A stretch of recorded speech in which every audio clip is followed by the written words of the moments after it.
Brakes. On most bikes, they'll have a brake right here, and there's a nut.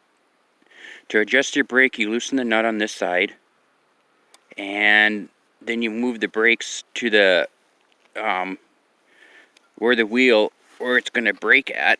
I don't have brakes on this one to show you, but and then the brake handles right here have an adjustment too, but you don't want to usually adjust these, because if you loosen this, you're going to screw up your brake handles. But the main thing always, that to be safe, is that these brakes need to touch the wheel, so when you stop, they don't just slide across the rim. If your brakes are sliding across your rim and your front wheel on your BMX bike, it's because they're not adjusted right.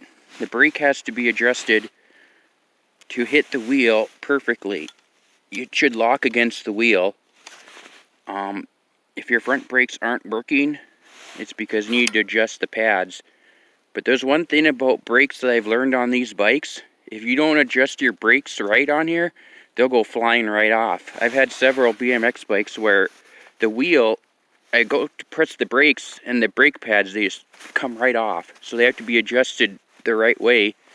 And what you want to do before you even use it, you want to make sure, you want to go touch your brake, make sure the brakes are working correctly, because they'll snap right off.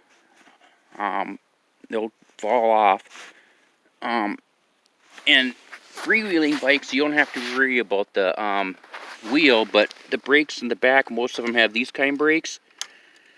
You want to make sure that they're working properly. Like this one needs work apparently, but you want to make sure it stops. Coaster brakes are a pain in the ass. I never use them anymore.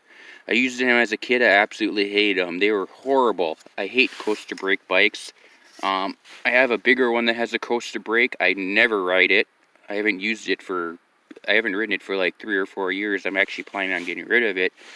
But yeah, you want to make sure your front brakes are working properly, because if they're not, they'll just come right off. Thanks for watching how to adjust brakes on a BMX bike.